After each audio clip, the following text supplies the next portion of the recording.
एक जो टॉपिक आता है, मतलब ऐसे तो ये सब ये भी पढ़ ही लिए होगे, आप से भी जान सकते हो, टाइप ऑफ कर्व,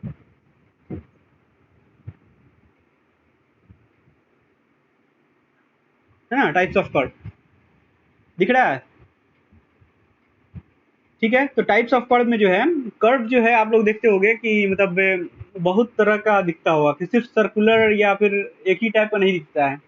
सर्कुलर बहुत समझने के लिए आसान होता है, जिससे बताया जाता है ना। कर्व बहुत तरह के दिखते होंगे आप लोग। तो सबसे पहले तो दो तरह के कर्व हो गए, एक तो हॉरिजॉन्टल कर्व, मतलब हॉरिजॉन्टल प्लेन में जो है, और दूसरा जो होगा वो वर्टिकल होगा।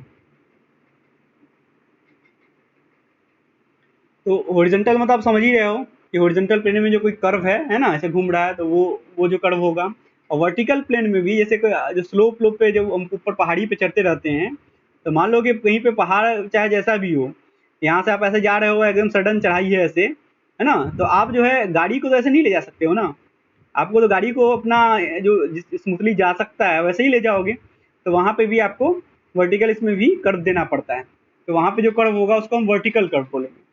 ठीक है, और हॉरिजॉन्टल प्लेन में जो कर्व होगा वो हॉरिजॉन्टल कर्व कहलाएगा। ठीक है, समझ रहे हो ना ये बात, कि वर्टिकली अगर गाड़ी को ऐसे जा रहा है, एक बार सडनली ऊपर चढ़ाई हुआ, तो आप ऐसे गाड़ी को एकदम खड़ा ऐसे नहीं ना चढ़ा सकते, कोई गाड़ी नहीं चढ़ेगी। तो उसमें भी आपको कोई कर्व देना पड़ेगा ऐसे वर्टिकली। इसका भी बहुत सारा टाइप हो सकता है ना। तो वो कर्व देंगे हम, तो वैसा कर्व जो है वर्टिकल कर्व कहलाएगा।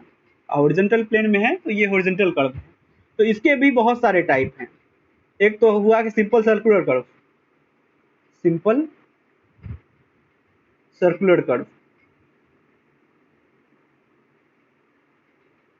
जो हम लोग अभी देख रहे हैं, जो अभी जिसके बारे में पढ़ रहे हैं। अब मेनली यही पढ़ना है हम लोग को हमारे सिलेबस में, कि कर्व जो होगा वो एक सर्किल का एक पार्ट होगा, है ना। ये जो है सर्किल का एक पार्ट होगा, एक आर्क है उसका, ये टेंजेंट ऐसे ऐसे दो टेंजेंट आ रहे हैं, तो ये टेंजेंट ऐसे जाके यहाँ पे मिलेंगे, कुछ डिफ्लेक्शन एंगल होगा, तो ये हम लोग का, और इसका जो है इस कर्व का यहाँ पे ऐसे सेंटर होगा, है ना, और ये कुछ रेडियस होगा, ये आ होगा। ये सिंपल सर्कुलर कर्व हो गया। दूसरा होता है compound curve. Compound curve, compound curve मतलब कि वो एक, मतलब सिर्फ एक मतलब सर्कल का पार्ट नहीं होता है, वो दो डिफरेंट डिफरेंट सर्कल का पार्ट हो सकता है। मतलब ये इधर वाला ऐसा कर्व हुआ, ये एक सर्कल का पार्ट है, इधर वाला जो है वो किसी और अदर सर्कल का पार्ट हो गया। मतलब इसका सेंटर जो है यहाँ पे होगा, और ये जो सर्कल, ये कर्व है किसी अदर सर्कल जिसका रेडियस ज़्यादा या कम हो सकता है उसका पार्ट है ना। ये अलग आ रहा है, इसका अलग है, ये R1 मान लो और ये R2 है। ठीक है ना, तो ये कंपाउंड कर्व बोला जाएगा। मतलब एक ही कर्व में दो दो अलग अलग रेडियस के कर्व का यूज किया गया, इसको हम बोलेंगे कंपाउंड कर्व। ठीक है, एक होता है reverse curve. Reverse curve, reverse curve, है ना। तो रिवर्स में क्या हुआ कि मतलब मान लो कि ऐसा होता है कि मतलब ऐसे जा रहे हैं, और किसी वजह से हमको फिर कर्व को ऐसे ले जाना पड़ा। ये भी एक तरह का कंपाउंड कर्व भी हुआ, जिसमें ये कर्व जो है इसका सेंटर जो है इस तरफ दिख रहा है, और ये जो कर्व है इसका सेंटर इस तरफ दिख रहा है, रिवर्स हो जा रहा है ना। जब बहुत जगह जरूरत पड़ता है कि ऐसे घुमाना, इधर नहीं जा सकते फिर ऐसे जाना है हमको, है ना। तो ये हुआ रिवर्स कर्व। इसका रेडियस कुछ और भी हो सकता है, सेम भी हो सकता है ना। इसका इधर है, इसका सेंटर इधर है, ये O1 है, ये O2 है। चूंकि रिवर्स हो जाता है तो इसको हम रिवर्स कर्व बोलते हैं। ठीक है, फिर एक आता है,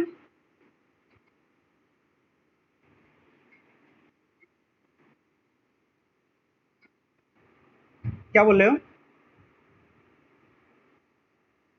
एक होता है ट्रांजिशन कर्व। अब इस सबका यूज कहाँ कहाँ पड़ेगा ये आगे पढ़ना है। अब ये जान लो कि ऐसा कुछ दिखेगा तो इसको हम ये बोलेंगे, है ना। ये ट्रांजिशन कर्व एक होता है। तो ट्रांजिशन मतलब आप लोग जानते होंगे, ट्रांजिशन स्टेज बोला जाता है। ट्रांजिशन स्टेज मतलब कि वो बीच का स्टेज होता है, जैसे ठंडा गर्म, जैसे ठंडा से गर्म कोई चीज़ होता रहता है, तो बीच का जो हालत होता है उसको बोलते हैं ट्रांजिशन स्टेज में, है ना। तो ट्रांजिशन कर्व एक ऐसे कर्व को बोलते हैं जो मतलब कर्व और स्ट्रेट लाइन के समझो कि बीच का वो पार्ट है। जैसे कि कोई कर्व स्टार्ट होता है, जैसे ये कोई कर्व है, ये हमें लगाना है हाईवे में, है ना। तो यहाँ से कोई स्ट्रेट लाइन ऐसे आ रहा था और उसको जाके मिल जाना है इस कर्व में, फिर इधर से भी स्ट्रेट लाइन को ऐसे निकल जाना है। तो स्ट्रेट से डायरेक्टली एक कर्व नहीं बन जाए, उससे पहले एक ऐसा कर्व देते हैं जो वो मतलब उसका बहुत रेडियस ज़्यादा हो, है ना, या इस टाइप से हो कि मतलब वो आसानी से उस कर्व में मिला दे, सडनली कर्व उसको नहीं मिले, है ना, या कर्व का रेडियस अगर इस टाइप का है कम है तो सडनली कर्व भी हो जाना, थोड़ा सा ऐसे आदमी पूरा झुक जाता है ना, ये गाड़ी स्मूथली नहीं चल पाती है। तो एक एक बीच में एक दूसरे हाई रेडियस का या इधर टाइप का कोई कर्व दे देते हैं कि स्मूथली वो स्ट्रेट से वो कर्व की तरफ चला जाए, फिर इधर भी इस साइड में भी डायरेक्ट फिर कर्व से स्ट्रेट में नहीं जाए, बीच का एक कर्व दे देते हैं कि वो स्मूथली जो है कर्व इस स्ट्रेट लाइन को पकड़ ले। तो ऐसे कर्व को जो बीच में ट्रांजिशन का काम करता है स्ट्रेट लाइन से आपके ये कर्व के बीच का, इसको हम लोग ट्रांजिशन कर्व बोलेंगे।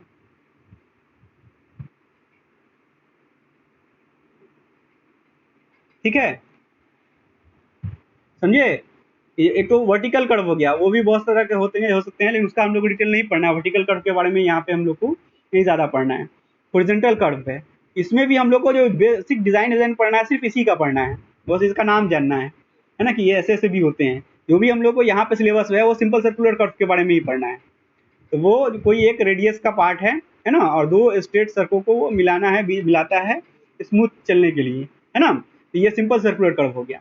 एक कंपाउंड कर्व होता है, मतलब कि ज़रूरत पड़ने पे कर्व कोई एक ही सर्किल का नहीं, कुछ अदर ज़्यादा रेडियस का या कम रेडियस का ज़रूरत पड़ा तो हम आगे बढ़ाते हैं। तो दो अलग अलग रेडियस के कर्व हो गए, अलग अलग टाइप के कर्व हो गए, जिसको कंपाउंड बोलते हैं ना, कंपाउंड जैसे बोलते हैं उसी को जो दो चीज़ का मिश्रण हो, है ना। ये कंपाउंड कर्व कहलाएगा। रिवर्स कर्व हुआ कि कंपाउंड ही कर्व है, लेकिन उन दोनों का अलग सेंटर जो है अलग अलग डायरेक्शन में होता है, एक का सेंटर इस तरफ है दूसरे का उस तरफ है, तो इसको इसी वजह से इसको रिवर्स कर्व बोलते हैं। ठीक है। और ट्रांजिशन कर्व वो कर्व होता है कि वो स्ट्रेट लाइन और कर्व को मिलाने के लिए बीच में एक कर्व ही होता है, वो स्मूथ उसको चलने के लिए दिया जाता है कि आराम से जो है आप स्ट्रेट लाइन से कर्व वाले स्टेज में चले जाएं, तो उसके लिए ट्रांजिशन कर्व का इस्तेमाल किया जाता है। ठीक है। एक और होता है लेमनिस्केट। हाँ, बोलिए। नहीं दिख रहा है तो सुन लीजिए, हो गए ट्रांजिशन कर्व जो होता है ना, वो जो है कोई ये सर्कुलर कर्व है या कोई भी कर्व है उससे स्ट्रेट लाइन से मिलाने के लिए बीच में एक कर्व देते हैं, तो वो ट्रांजिशन कर्व बोलते हैं उसको, उसका काम भी वही है इसलिए इसका नाम भी वैसे ही है। ठीक है। एक होता है लेमनिस्केट। लेमनिस्केट तब कर्व लगाते हैं ना कि जो बहुत ज़्यादा ही डिफ्लेक्शन एंगल हो। तो लेमनिस्केट एक ये भी होता है, मतलब पोलर आकृति है, जो सर्किल है वैसे ही है। तो वो जो है जनरली शहरों में जब बहुत ज़्यादा ही डिफ्लेक्शन एंगल होता है शहर के गलियों में या हाईवे में कहीं कहीं पे कि बहुत ज़्यादा घुमाव होता है, उसमें लेमनिस्केट स्ट्रक्चर का दिया जाता है। तो वो इस टाइप का होता है, ऐसे जाता है सडनली इतना ऐसे मुड़ जाएगा, है ना। वो इधर इधर भी वैसे ही, इसको अगर मिलाओगे तो ये ऐसा उसका कर्व का फॉर्म होता है। तो उसका ये मेजर एक्सिस ऐसे होता है, ये माइनर एक्सिस ऐसे होता है ना। किसी पॉइंट पे यहाँ पे इसका ऐसे डिफ्लेक्शन एंगल देख सकते हैं, यहाँ पे टेंजेंट डालेंगे तो इस टाइप का जो कर्व कहीं पे दिखेगा जो सडन बहुत डिफ्लेक्शन एंगल होता है, ज़्यादा डिफ्लेक्शन एंगल होता है, ये शहरों में यूज़ किया जाता है, इसको लेमनिस्केट बोलते हैं। और ऐसा जो कर्व होता है ये जिसका पार्ट है इसको लेमनिस्केट बोलते हैं। जैसे सर्किल का पार्ट बता करते हैं, ये लेमनिस्केट का पार्ट है ना। तो ऐसे कर्व को जो है हम लेमनिस्केट बोलते हैं। आप बहुत सारे हाईवे पे आप देखते होंगे कि बहुत से हाईवे का यहाँ पे मिश्रण है, वो बीच में एकदम उधर घूमते हुए ऐसे मिलने का रास्ता होता है, वो स्टेप शेप में दिया जाता है ना। तो हम लोग को उतना डिटेल में नहीं जाना है, हम लोग को पढ़ना सिर्फ यही है, ये सिंपल सर्कुलर कर्व। ठीक है। इसके बारे में, इसको बनाते कैसे हैं, ये कैसे होता है ना, इसको इसको क्या तरीका है बनाने का, तो ये सब हम लोग को डिटेल में पढ़ना है।